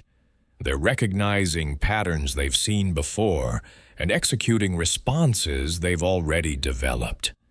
Here's what adaptive savagery looks like in a career context. You're in a company that's going through changes. The direct approach is picking a strategy and sticking with it. Maybe you decide to align with the new leadership, or maybe you decide to preserve the old culture. That's rigid. The adaptive approach is reading which way the wind is blowing week by week. In meetings, you're watching who's gaining influence and who's losing it. You're noticing what language is being rewarded and what's being punished. You're adjusting your positioning continuously. This doesn't mean being fake or spineless. It means being strategic about when to push and when to flow. When the new direction aligns with something you believe in, you're an enthusiastic advocate. When it doesn't, you're a constructive skeptic who offers alternative approaches. You're not blindly following or rigidly resisting. You're adapting based on what's actually happening. The same principle works in creative work. There are writers who have one style, and they apply it to everything. There are writers who adapt their style to the project. The latter are more successful because different stories need different approaches. Different audiences need different tones. Strategic savages in creative fields have a toolkit of approaches, and they select the right tool for the job. They're not trying to make every project fit their preferred style. They're serving the project by bringing what it needs. Let me give you a scenario that tests adaptability. You're leading a team through a difficult project. Halfway through, everything changes. The deadline moves up. The scope expands. A key team member quits. What do? The rigid leader tries to stick to the original plan because that's what they committed to. They push harder, work longer hours, try to force the original approach to work in new circumstances. The adaptive leader stops and reassesses. What's still true? What's changed? What do we need to let go of? What do we need to add? They might completely restructure the approach. They might cut scope. They might bring in outside help. They're not attached to the plan. They're attached to the outcome. The plan is just a tool, and when circumstances change, you change your tools. This level of adaptability requires emotional flexibility. You have to be okay with changing your mind. You have to be comfortable with uncertainty. You have to be willing to admit when something isn't working. A lot of people struggle with this because they equate changing strategies with failure. Strategic savages see it differently. Changing strategies in response to new information is intelligence, not failure. Failure is continuing a strategy that's not working because you're too proud or too rigid to adapt. Sun Tzu said there are 5 dangerous faults in a general. Recklessness leads to destruction. Cowardice leads to capture. A hasty temper can be provoked by insults. A delicacy of honor can be vulnerable to shame. Over-solicitude for people can be exploited through worry. The strategic principle is this: any strength taken to an extreme becomes a weakness, and any fixed pattern can be exploited. The antidote is adaptability. You're not always reckless or always cautious. You're reckless when the situation rewards it, and cautious when the situation demands it. You're not always thick-skinned or always sensitive. You calibrate based on context. You become unreadable because you have no fixed pattern to read. Here's your practice for this principle. Take the last 3 conflicts or challenges you faced. For each one, analyze. What strategy did you use? Did it work? If you could run it again with a different strategy, what would you try? Start building your strategic repertoire. Don't rely on one approach. Develop 3 or 4 approaches you can deploy depending on the situation. Practice switching between them. Get comfortable with being whoever the situation needs you to be. Now we need to talk about reading signals and developing the ability to see what's actually happening beneath the surface. Sun Tzu devoted significant attention to interpreting signs. If the enemy is quiet, they're strong. If they're loud, they're weak. If they send minor officers forward, they're trying to advance. If they seek battle, they're desperate. Strategic savages are obsessed with reading signals because the person who sees the truth first has the advantage. Most people take things at face value. They believe what people say. They miss what's actually happening. This is why they get blindsided. The skill of reading signals starts with understanding that people rarely say what they actually mean, not because they're lying, but because direct communication feels vulnerable. So they hint, they imply, they send signals. Your job is to decode those signals. Your boss says the quarterly review is just a formality, but they're scheduling it for an hour and including HR. That's a signal. Your business partner says they're committed to the venture, but they keep missing meetings. That's a signal. Your romantic interest says they're busy, but they're posting on social media constantly. That's a signal. The words say one thing. The behavior says another. Strategic savages trust behavior over words every single time. Let me give you a real scenario with dialogue to show how this plays out. Imagine you're in a client meeting. The client says everything is great. They love the work. They're happy with the relationship. But watch what else is happening. They're checking their phone repeatedly. They're cutting the meeting short. They're asking about early termination clauses in the contract. You can take their words at face value and think everything's fine. Or you can read the signals and realize they're planning to leave. The strategic savage sees what's actually happening. They don't panic. They don't confront. They start documenting their value, identifying what might be driving the dissatisfaction, preparing transition plans. When the client eventually says they're ending the relationship, it's not a surprise, it's expected. And because it was expected, there's a plan ready. Reading signals requires paying attention to incongruence.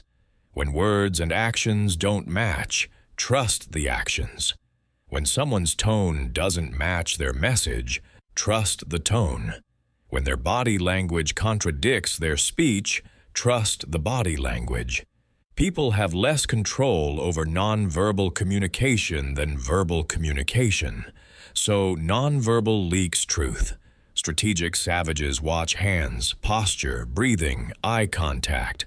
They listen for vocal changes, pace, pitch, hesitations. They're reading the whole communication package, not just the words. There are specific tells to watch for in different contexts.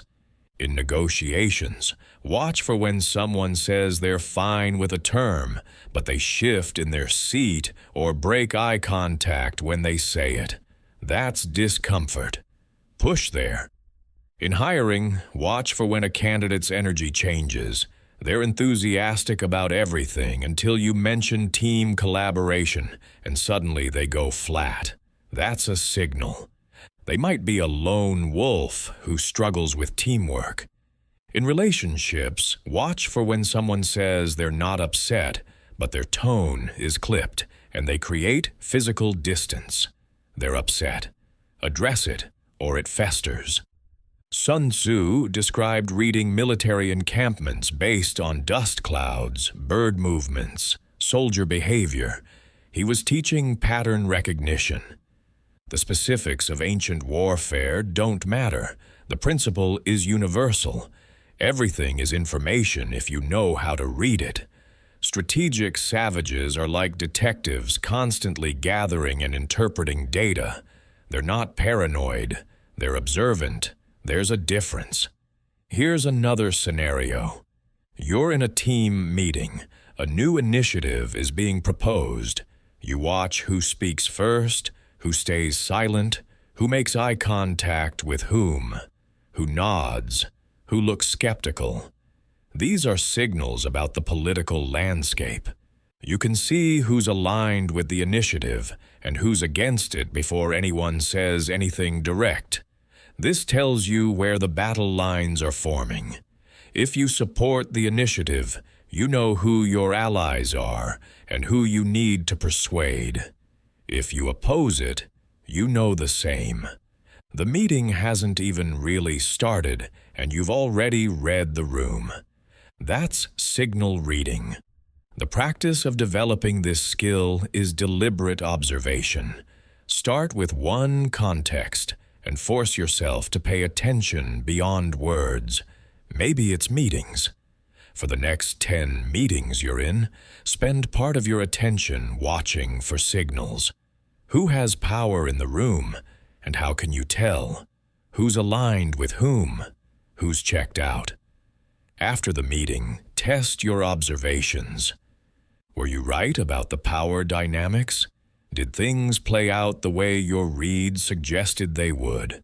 You're calibrating your signal reading against reality. Over time, you get better. Another practice is watching for patterns over time. 1. Data point is noise. 3 data points is a pattern. Your employee says they're fine once, maybe they're fine. They say they're fine 3 times, but their productivity drops. They start coming in late. They seem disengaged. That's a pattern. They're not fine. Something's wrong. You need to address it before they quit. Strategic savages track patterns because patterns predict future behavior more accurately than individual incidents. Let me ask you something to practice this right now. Think about a relationship in your life where something feels off, but you can't quite name it. What are the signals? What's changed in their behavior? What's incongruent between what they say and what they do? Don't make up a story about what it means. Just observe the signals. Describe them factually. The story comes later. First, you need clean data. Strategic savages separate observation from interpretation. They see what's actually there before they decide what it means. One more critical signal to watch for: desperation. When people are desperate, they make mistakes. They take risks they normally wouldn't. They accept terms they'd usually reject. They reveal information they'd usually guard. Strategic savages can smell desperation because it shows up in behavior. Someone who's desperate pushes too hard. They follow up too frequently. They make concessions without negotiating. They agree too quickly. If you're negotiating with someone desperate, you have massive leverage. If you're the desperate one, you need to hide it or you'll get destroyed. Desperation is blood in the water. Predators circle. How do you hide desperation when you feel it? You create alternatives, even if they're not great alternatives. The person with one option is desperate. The person with 3 options has leverage. So before you enter any negotiation, any conflict, any significant interaction, develop options.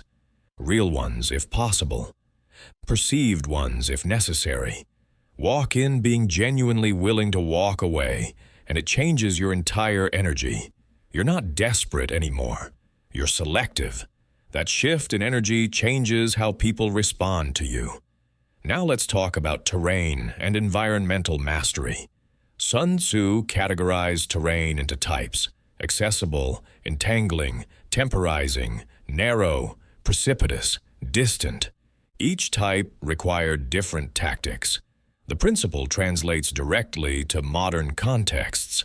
Every situation has characteristics that create advantages and disadvantages. Strategic savages assess the terrain before they fight. They ask, does this environment favor me or my opponent? If it favors me, I engage here. If it favors them, I change the environment or I don't fight. Let me make this concrete. You want to have a difficult conversation with a colleague. Where do you have it? In a public office space where they'll be worried about being overheard. That favors you if you want them compliant. But it might make them defensive. In a private conference room where it's just the two of you, that allows honesty, but it might feel confrontational. Over coffee at a casual spot, that softens the interaction, but might make it seem less important. Each terrain creates different dynamics. Strategic savages choose the terrain that serves their objective. The same principle applies to communication channels: email, phone call, video meeting, in person. Each is a different terrain with different characteristics. Email creates a record and allows people to craft responses carefully. It's good for things that need documentation, bad for things that need nuance. Phone calls are immediate but lack visual information, good for quick decisions, bad for complex negotiations. Video meetings give you visual but feel formal. In person gives you everything but requires coordination. Choose the terrain that matches what you're trying to accomplish. There's a concept of home field advantage. You're more powerful on your territory than your opponent's territory. Whenever possible, make them come to you. Make them fight on your terms, in your space, according to your protocols. There's a consultant who always insists on meeting clients at her office for initial consultations. She could go to them. It would be more convenient for them. But she wants them on her territory where she controls the environment. She has her credentials on the wall, her team around her, her processes visible. The client sees proof of her competence before the conversation even starts. That's leveraging terrain. Sometimes you can't choose terrain. You're forced to fight on ground that doesn't favor you. Strategic savages know how to neutralize terrain disadvantage. If you're in a hostile environment, you bring allies. Safety in numbers. If you're in an unfamiliar context, you research it obsessively beforehand. Knowledge compensates for lack of comfort. If you're in a situation where you're outnumbered, you change the type of battle from political to factual. You bring data that's undeniable. You shift the terrain from subjective to objective. There are situations that are traps. Sun Tzu called these death ground. Sometimes you're in a position where there's no good move. You're surrounded. Every option is bad. The strategic response to death ground is counterintuitive. You don't look for escape. You fight with everything you have because desperate people are dangerous. When there's no retreat possible, people find reserves of capability they didn't know they had. But the better strategy is avoiding death ground in the first place. How? By reading terrain before you commit. By maintaining exit options. By never putting yourself in a position where you're completely dependent on one outcome. Let me give you a business example. A startup takes massive funding from a single investor who gets majority control. That's death ground. If the investor decides to replace the founder, there's no defense. The founder has no leverage. A strategic founder maintains options. They take smaller funding from multiple investors.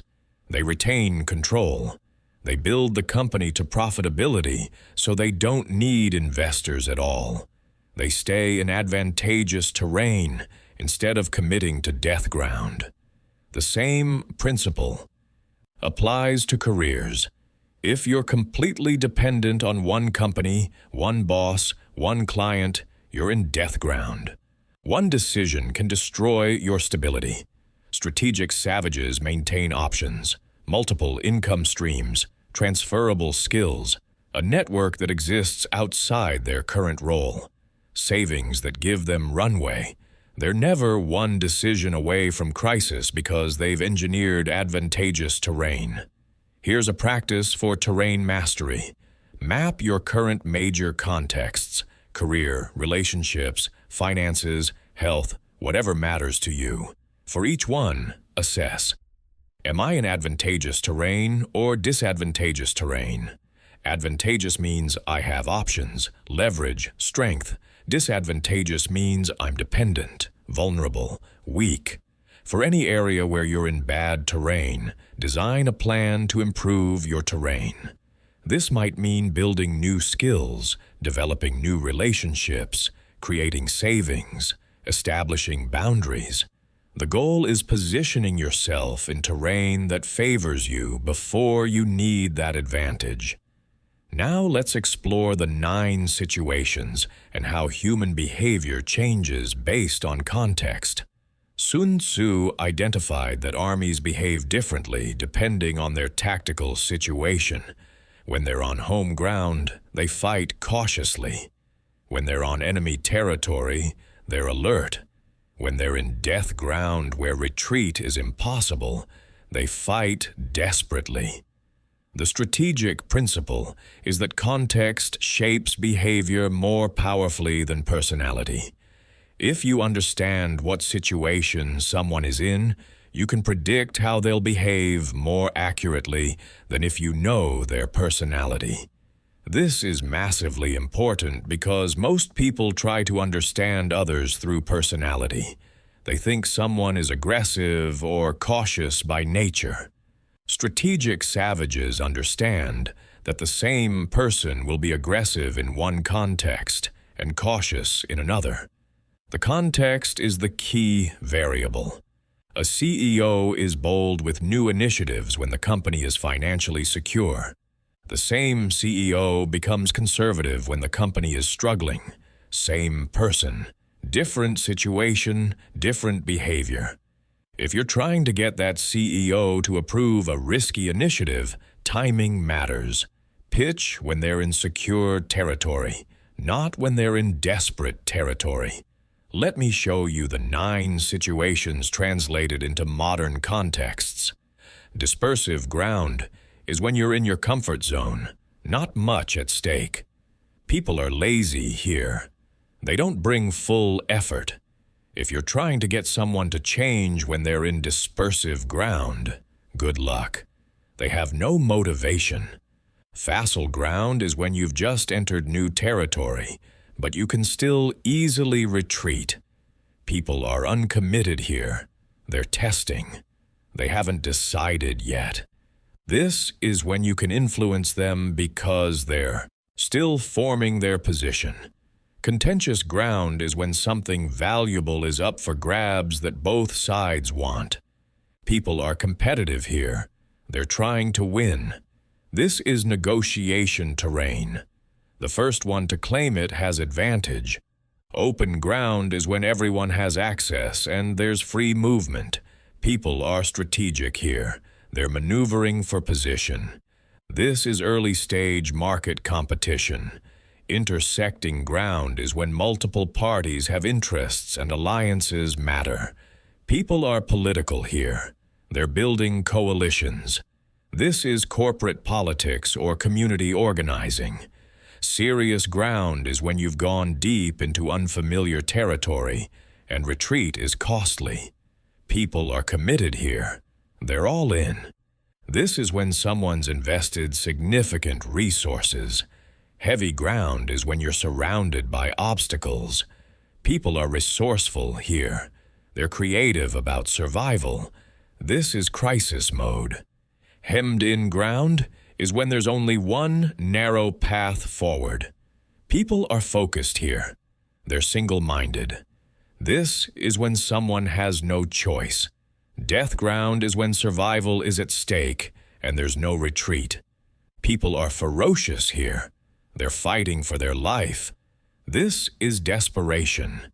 Your ability to recognize which ground someone is standing on tells you how they'll behave. Your colleague who just got promoted is in facile ground. They're new to the role, still learning, haven't committed to a direction yet. This is when you can influence their approach. 6 months later, they're in serious ground. They've made decisions. They're committed to a direction. They're much harder to influence. The timing of when you engage matters more than what you say. Here's a scenario. You want to pitch a new initiative to leadership. You could pitch any time. But strategic thinking says, assess what ground leadership is standing on.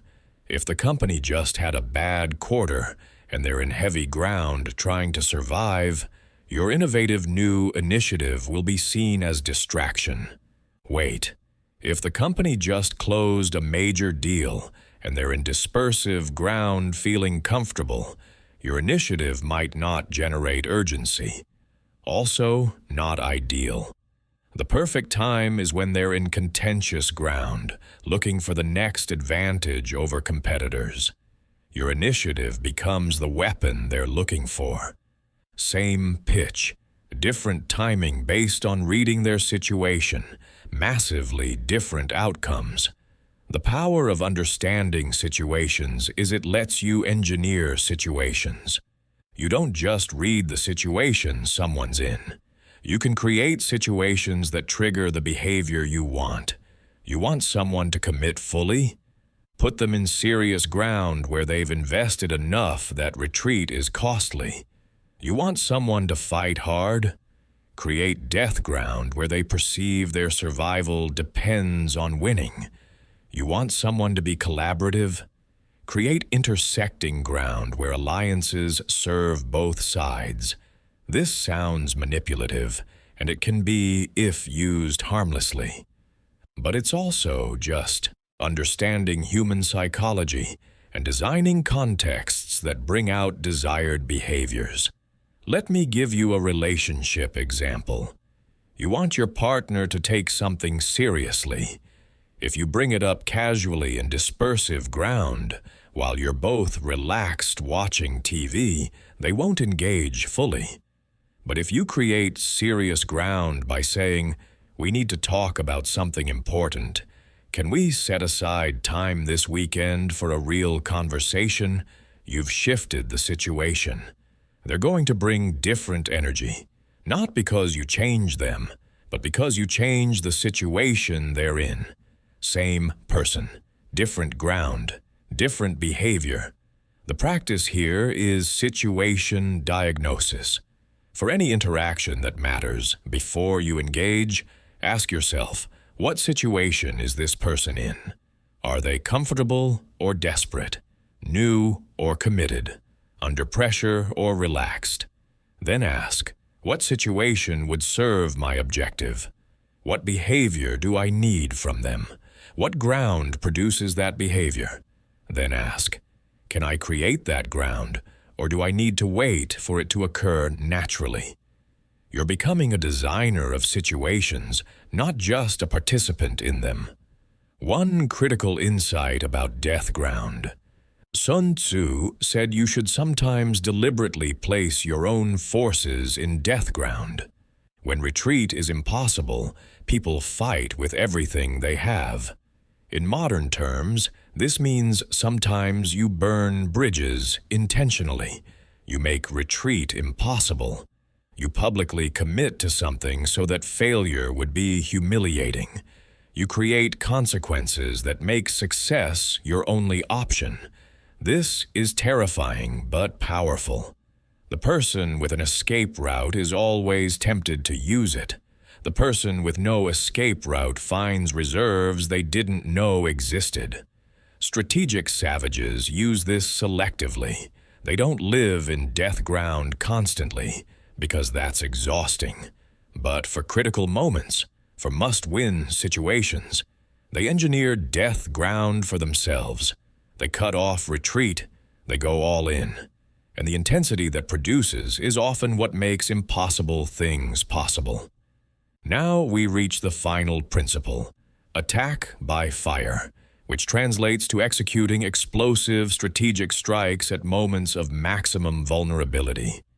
Sun Tzu talked about using fire as a weapon that creates chaos and devastation. The modern equivalent is making moves so powerful, so well-timed, that they cascade into overwhelming advantage. Strategic savages don't fight battles of attrition. They don't slowly grind down opponents. They wait for moments of vulnerability and strike with devastating precision. One perfectly executed move creates more impact than months of steady effort. The key is timing. Sun Tzu was specific about when to use fire attacks, when weather is dry, when wind is favorable, when enemy is exposed. You're waiting for conditions to align. In modern strategic thinking, this means you're patient, you're watching, you're positioning, and when the perfect moment arrives, you move with overwhelming force. This is the opposite of constant motion. This is stillness followed by explosion. Most people can't do this because they're uncomfortable with stillness. They need to feel like they're making progress. So they make small moves constantly. Strategic savages are comfortable waiting because they understand that one perfect move beats 100 mediocre moves. Let me show you what this looks like. There's an executive who wanted the CEO role. The current CEO was entrenched, loved by the board, seemingly immovable. The executive didn't fight openly, didn't campaign, just waited and prepared. 2 years later, the company faced a major crisis, a product failure that threatened the company's future. The board was panicking, the CEO was scrambling, and the executive stepped forward with a complete plan, not just ideas. A detailed operational plan showing exactly how to recover. The board was desperate for competence and certainty. They made the executive CEO within a month. 2 years of patient positioning created one perfect moment. That moment delivered the outcome that direct fighting never would have achieved. This is attack by fire. You're not constantly maneuvering. You're gathering intelligence, building capabilities, positioning yourself, and waiting for the moment when your opponent is vulnerable and your strike will be decisive. The moment arrives. You execute. The outcome is so overwhelming that resistance collapses. This requires incredible discipline because most people can't wait. They see an opening and they take it even if it's not the perfect opening. Strategic savages wait for the perfect opening. The second element of attack by fire is following through. Sun Tzu said, "When fire is set in the enemy camp, be ready to attack from outside." The fire creates chaos. That chaos creates opportunity. But you have to capitalize on the chaos immediately. In modern terms, when you make a major move, you have to be ready to press the advantage. One strike is never enough. You strike, then you follow with a second strike while they're reeling, then a third while they're still off balance. You create momentum that becomes unstoppable. Here's a business example. A company launches a product that's significantly better than the market leader. That's the first strike. But they don't stop there. While competitors are trying to figure out how to respond, they drop the price. That's the second strike. Before competitors can match the price, they announce partnerships with major distributors. That's the third strike. Each strike compounds the last. By the time competitors mount a response, the market has already shifted. That's attack by fire, followed by relentless follow-through. The same principle works in personal conflicts. You don't make one argument and wait for a response. When you've got someone off balance, intellectually or emotionally, you press. Not cruelly, but strategically. You make your point, you provide evidence, you address potential counter-arguments. You reframe the entire conversation before they can recover.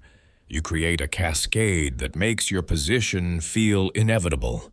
This is why preparation matters. You can't create cascading strikes if you're improvising. You need to have thought through the sequence. Strike 1, strike 2, strike 3. Each one planned, each one ready to deploy. But here's the critical counterbalance. Sun Tzu also said that anger can turn to joy and rage can turn to gladness, but a kingdom once destroyed cannot be restored to life again, and the dead cannot be brought back. The principle is this: explosive strikes are powerful, but they're also dangerous. You can't undo them, so you better be sure before you execute. Strategic savages don't use attack by fire casually. They use it when the stakes justify it, when the timing is perfect, when victory will be decisive. Otherwise, they stay patient. There's a concept called proportional response. You match the level of your response to the threat. Attack by fire is not proportional. It's overwhelming. You use it when proportional responses won't work, when you need to end something decisively, when you need to make an example, when you need to create a shift that can't be undone.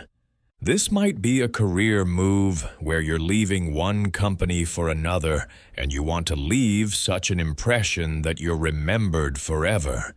This might be ending a toxic relationship in a way that makes reconciliation impossible because you know you'd be tempted to go back. This might be launching a product or campaign so bold that it redefines your market position. These are not everyday moves. These are defining moments. The practice of attack by fire starts with target selection.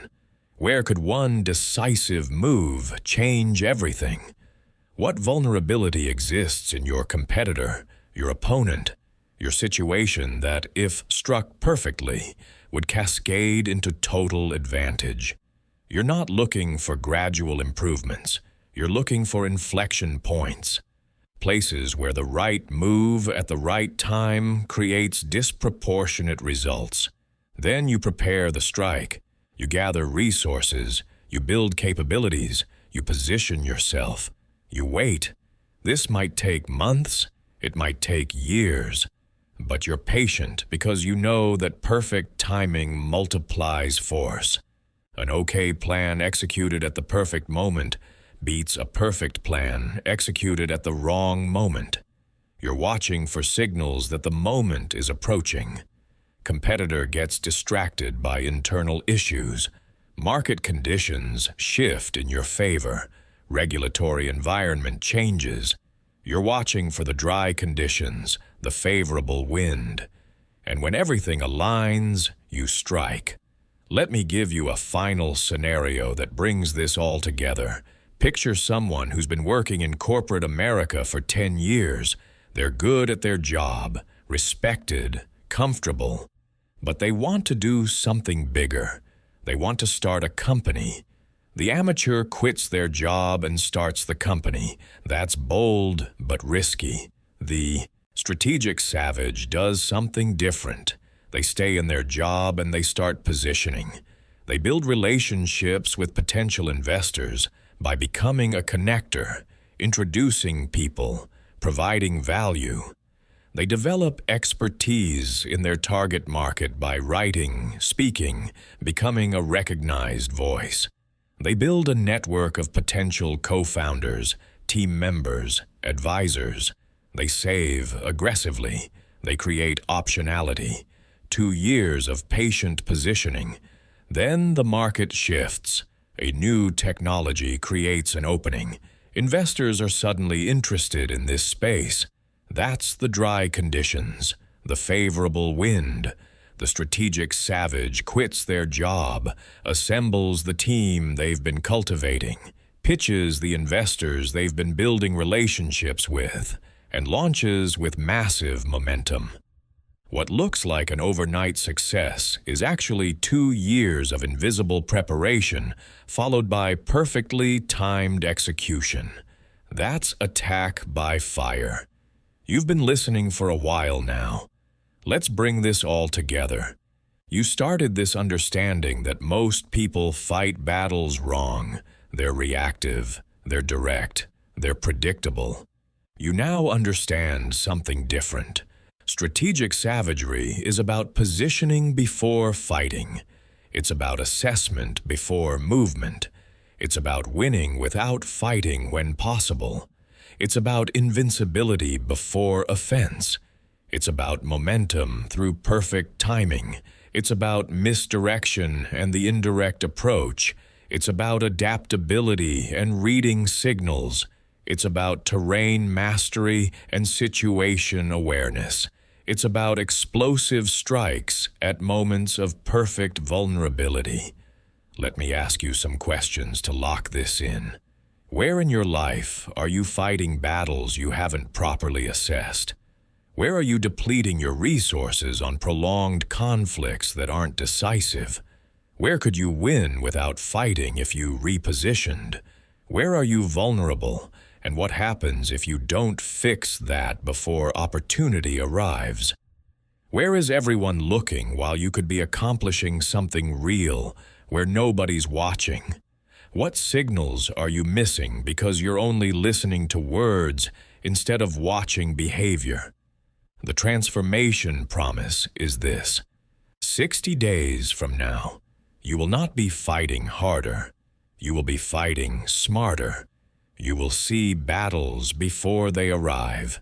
You will position yourself before conflict begins. You will win through placement rather than through force. People will start noticing that you seem to get what you want without visible struggle.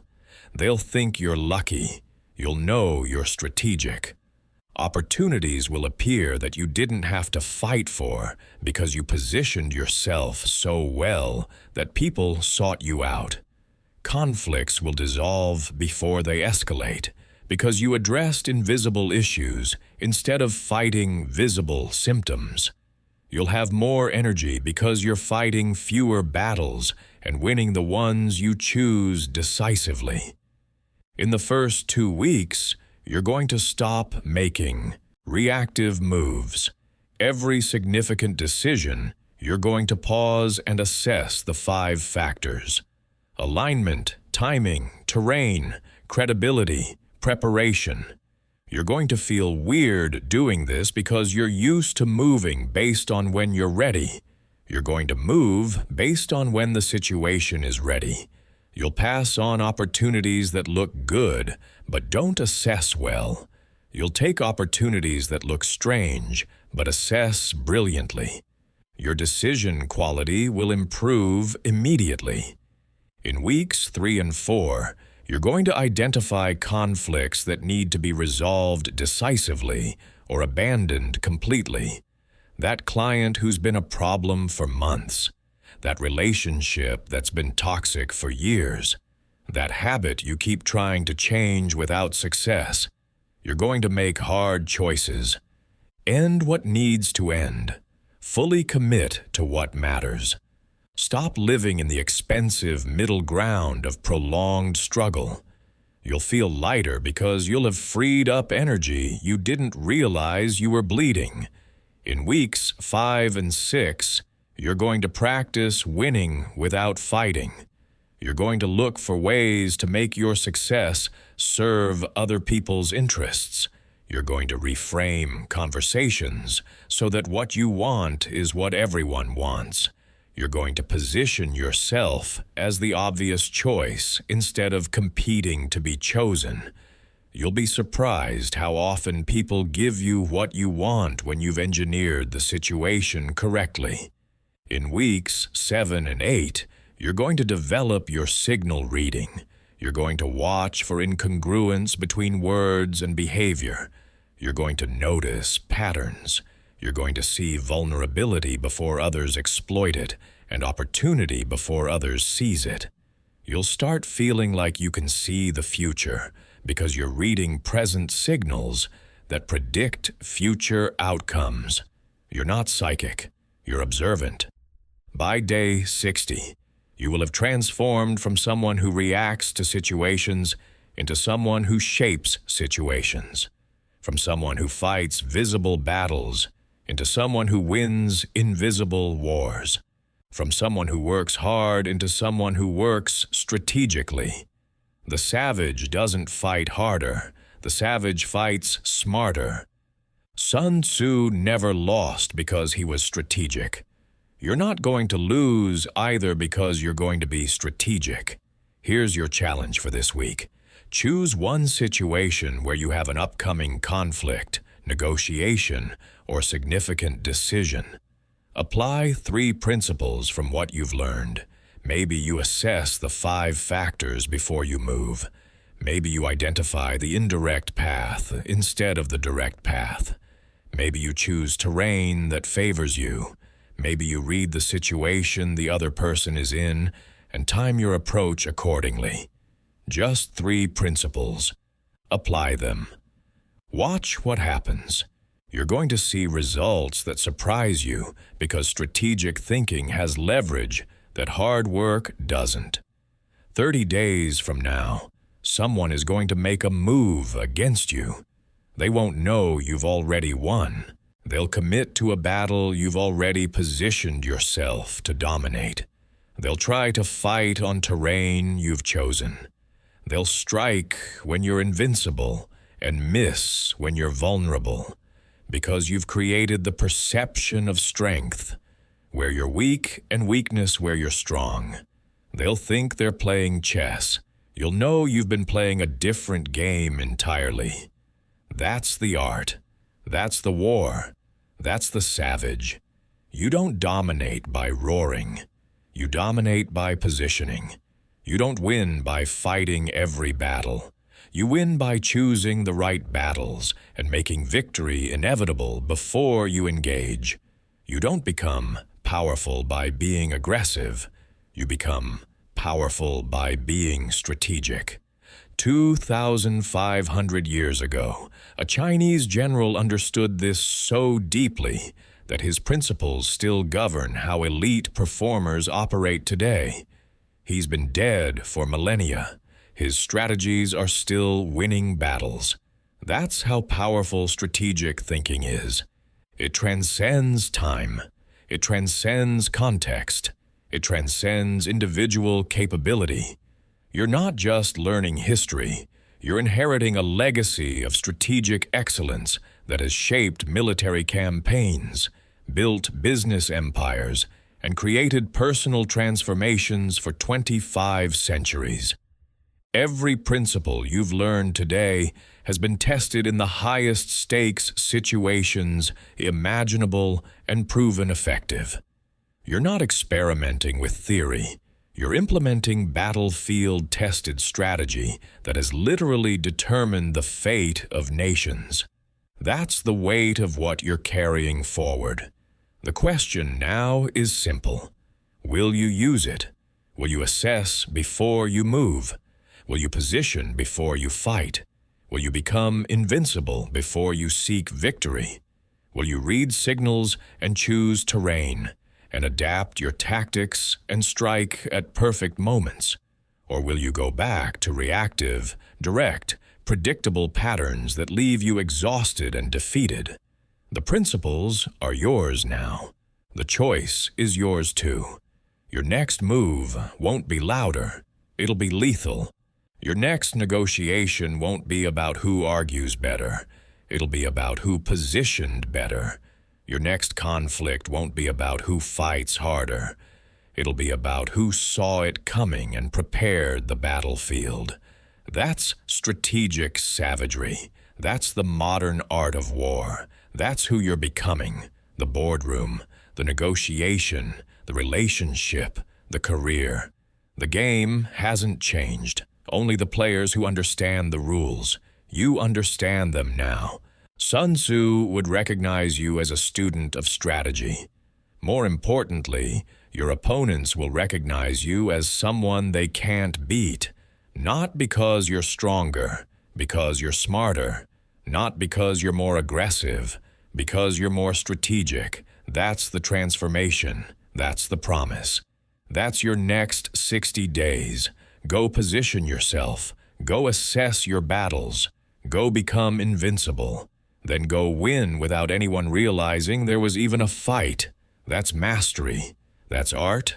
That's war.